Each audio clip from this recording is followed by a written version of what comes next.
Education में। और मैं विवेक आज आपको अपनी इस वीडियो में डीएलएड फर्स्ट सेमेस्टर का सेकंड पेपर शिक्षण अधिगम के सिद्धांत के अंतर्गत एक बड़ा ही इम्पॉर्टेंट टीचिंग टेक्निक है जिसका नाम है व्याख्या प्रविधि। इसके बारे में हम चर्चा करने वाले हैं आज अपनी इस वीडियो में। और हमेशा की तरह आपसे गुजारिश, चैनल को सब्सक्राइब करने की, वीडियो को लाइक और शेयर करने की, ताकि अन्य आपके फ्रेंड्स को, आपके दोस्तों को इसकी जानकारी मिल सके और इससे लाभ ले सकें। ठीक है, तो आइए जल्दी से शुरू करते हैं और समझते हैं व्याख्या प्रविधि क्या है, या इसको हम इंटरप्रिटेशन टेक्निक भी कहते हैं।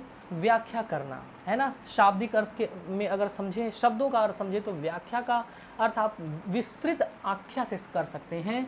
व्याख्या का मतलब हुआ विस्तृत आख्या। आख्या ने अंग्रेजी में इसको रिपोर्ट कहते हैं ना, यानी जब भी आप किसी भी कॉन्सेप्ट को, किसी भी संप्रत्यय को डीप जाकर गहराई से समझाने का जब भी आप प्रयास करते हैं तो इस टीचिंग टेक्निक को हम इंटरप्रिटेशन टेक्निक या व्याख्या प्रविधि कहते हैं। ठीक है, यानी हम यूँ कहें कि व्याख्या प्रविधि के अंतर्गत एक शिक्षक क्लासरूम में जब भी अपने विषय को पढ़ाता है, विषय के किसी टॉपिक को पढ़ाता है, तो उस टॉपिक के गहराई में जाता है। और उस गहराई में जाने का तात्पर्य क्या है? उस टॉपिक से संबंधित जितने भी छोटे छोटे पहलू हैं, छोटे छोटे घटकों को, सभी घटकों को अलग अलग करते हुए अलग अलग गहराई से समझाता है। और बिल्कुल उसके हर एक कॉन्सेप्ट को जब भी क्लियर करने का प्रयास करेगा तो वो कहलाएगा व्याख्या करना। व्याख्या है ना, यानी हम यूँ कह सकते हैं कि व्याख्या के अंतर्गत एक विश्लेषणात्मक दृष्टिकोण छिपा हुआ होता है। एनालिटिकल अप्रोच जो है वो छिपा हुआ होता है। एनालिटिकल का मतलब ये हुआ कि किसी पहलू के जितने भी छोटे छोटे खंड आ रहे हैं, छोटे छोटे जो भाग आ रहे हैं, उन सभी छोटे छोटे भागों को एक एक करके समझाना। ठीक है, साथ ही साथ उसके अंदर छिपे हुए मूल भावों को समझाना। जो उसके मूल भाव हैं, जो उसकी जड़ है, रूट है, वहाँ से उसको समझाते हुए और हर एक छोटे से छोटे कॉन्सेप्ट को क्लियर करना व्याख्या प्रविधि के अंतर्गत आएगा। यानी हम ये कह सकते हैं कि किसी भी घटना, विचार, कथन, वस्तु के अर्थ को गहराई से समझाने की जो प्रक्रिया है या जो प्रविधि है, वही व्याख्या प्रविधि कहलाती है। यदि आप इसको उदाहरण से समझें तो और गहराई से समझ सकते हैं। जैसे यदि हम विद्यार्थियों को ताजमहल के बारे में पढ़ा रहे हैं, ठीक है ना, इतिहास विषय के अंतर्गत ताजमहल के बारे में हम पढ़ा रहे हैं, तो ताजमहल के संबंध में बहुत सारी जानकारियाँ हो सकती हैं। जैसे ताजमहल किसने बनवाया, ताजमहल कौन से पत्थर से बना है, ताजमहल कहाँ स्थित है, कब बनवाया गया, ये कुछ तथ्य हैं। तो तथ्यों की जानकारी जब भी हम विद्यार्थियों को देते हैं तो इसके पहले जो हमने टेक्निक पढ़ी है जिसको विवरण प्रविधि कहते हैं, उसके अंतर्गत आ जाएगी। लेकिन यहाँ हम व्याख्या प्रविधि की बात कर रहे हैं, तो जब भी ताजमहल के बारे में कोई आप व्याख्या करेंगे तो ताजमहल को निर्मित करने के छिपे क्या भाव थे, क्या उद्देश्य थे, है ना, क्यों बनवाया गया, इन सब बातों को जब आप बताएंगे, क्या परिस्थितियां रही थी जिस दौरान ये ताजमहल बनाया गया है ना, जब इन बातों को आप बताएंगे तो वो सब किसके अंतर्गत कहा आएगा, व्याख्या प्रविधि के अंतर्गत। एक और उदाहरण ले लेते हैं, गणित का आप कोई उदाहरण ले लेते हैं। चलिए, गणित में आप पाइथागोरस प्रमेय पढ़ा रहे हैं, है ना, कौन सा प्रमेय पढ़ा रहे हैं, पाइथागोरस प्रमेय जब भी आप पढ़ाते हैं, है ना, पाइथागोरन थ्योरम, तो इसमें क्या है, आप बताते हैं कि ये पाइथागोरस प्रमेय क्या है।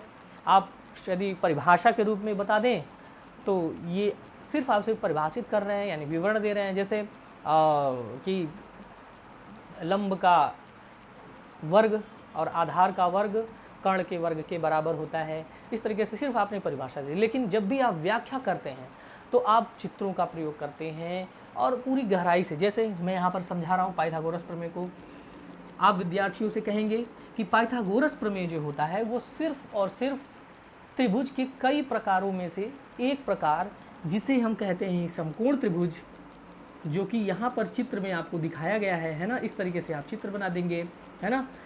तो पाइथागोरस प्रमेय जो होता है वो सिर्फ और सिर्फ हमारे समकोण त्रिभुजों के लिए लागू होता है।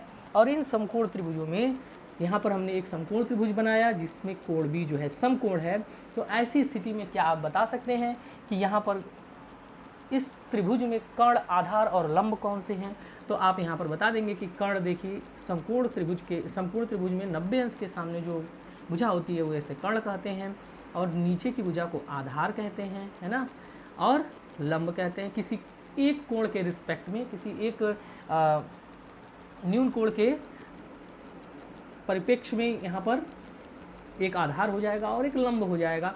अब यहाँ पर आप समझाएंगे, देखिए ये समकोण त्रिभुज है और समकोण त्रिभुज की 3 अलग अलग भुजाएं जो जिनका तीनों का अलग अलग नाम है।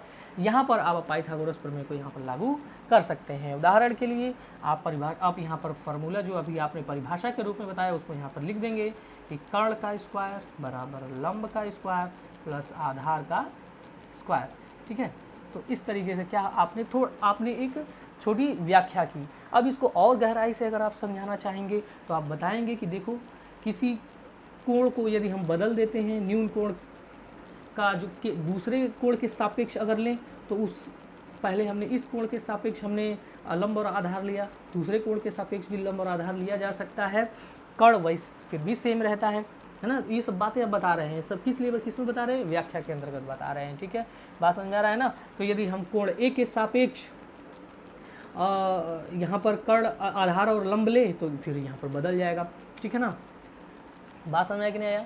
तो इस तरीके से आप व्याख्या कर सकते हैं किसके संबंध में? पाइथागोरस प्रमेय के संबंध में। इसके अलावा और भी बहुत सारे उदाहरण लिए जा सकते हैं। आप इसको प्रूफ करके भी दिखा सकते हैं। जब भी आप प्रूफ देते हैं, है ना, जब भी आप प्रूफ देते हैं किसी भी थ्योरम का, है ना, तो वो भी व्याख्या के अंतर्गत ही आपका आ जाता है। ठीक है, समझ बात आ रही है कि नहीं आ रही है ना? तो आप व्याख्या करके यहाँ पर बता सकते हैं कि सभी भुजाओं पर बनाए गए वर्गों को आप का क्षेत्रफल यदि आप ऐड कर देते हैं तो आप देखेंगे कि यहाँ पर पाइथागोरस प्रमेय जो है वो प्रूव हो जाती है। कई तरीके हैं, आप किसी तरीके से प्रूव करके बता सकते हैं। तो ये एक तरीका हो गया आपके गणित के लिए। इसी तरीके से आप किसी अन्य विषय का उदाहरण ले सकते हैं। जैसे आप हिंदी का उदाहरण ले सकते हैं।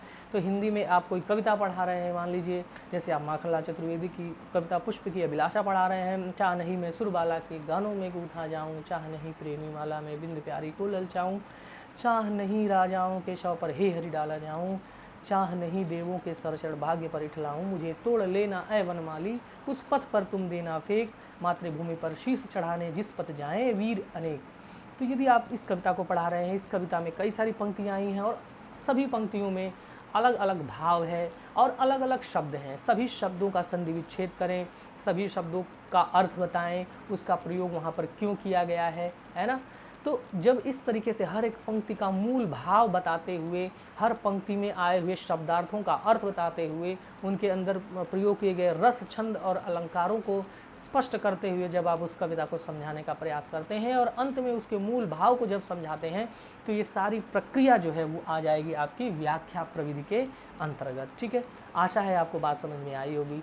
तो चलिए, अगर ये व्याख्या प्रविधि अगर आपको समझ में आ गई है तो आगे की चीज़ की बात करते हैं। अब आप यहाँ पर थोड़ा एक बात गौर करिए, ये जो व्याख्या प्रविधि है इसमें शिक्षक अपने दृष्टिकोणों को यहाँ पर क्या कर रहा है? व्यक्त कर रहा है। अपने अनुभव और अपनी समझ के आधार पर आपको किसी कॉन्सेप्ट को समझाने का प्रयास कर रहा है। यानी कि इसमें जो भी शिक्षक बोलेगा वह किसी पुस्तक के शब्द को नहीं बोलेगा, किसी तथ्य को नहीं बोलेगा, वह उन सभी ज्ञान को, उन सभी तथ्यों की जानकारी को अपने शब्दों में, अपने अनुभवों के आधार पर, अपनी समझ के आधार पर शिक्षक को समझाने का प्रयास करता है। यानी हम ये कह सकते हैं कि यहाँ पर शिक्षक ज़्यादा सक्रिय है। शिक्षक इस प्रविधि में अधिक सक्रिय होता है, वो बोलता है और विद्यार्थी जो है मौन होकर उसको सुनते हैं। ठीक है, बात समझ में आ गया ना। और ये इसका गुण भी है और एक तरीके से ये इसकी कमी भी है। क्यों? क्योंकि आज की वर्तमान जो शिक्षा है वो बाल केंद्रित है और विद्यार्थियों को सक्रिय रखते हुए सिखाने का प्रयास किया जाता है। ठीक है, और ये जो है उच्च स्तर पर प्रयोग किए जाने वाली प्रविधि है ना। उच्च स्तर की कक्षाओं में छोटे बच्चों के लिए ये उतना उपयोगी नहीं है। तो कुल मिला के हम यहाँ पर कह रहे हैं, एक तो विद्यार्थी कम सक्रिय हैं, उच्च स्तर के विद्यार्थियों के लिए उपयोगी है, तो ये इसकी कुछ सीमा भी हो जाती है। ठीक है, लेकिन जब भी हमें समय की बचत करनी हो, है ना, जल्दी से किसी चीज़ को समझाना हो, है ना, विश्लेषणात्मक ढंग से समझाना हो, गहन और गूढ़ बातों को समझाना हो, तो निश्चित ही हमें इस व्याख्यान प्रविधि का इस्तेमाल करना होगा, है ना। बात समझ में आ गया। तो चूँकि ये वन वे कम्युनिकेशन है, इसमें एक मार्गी संप्रेषण यहाँ पर हो रहा है क्योंकि केवल शिक्षक बोल रहा है, तो ये इसकी कमी है। इस कमी को दूर करते हुए हम इस प्रविधि में सुधार कर सकते हैं। कैसे?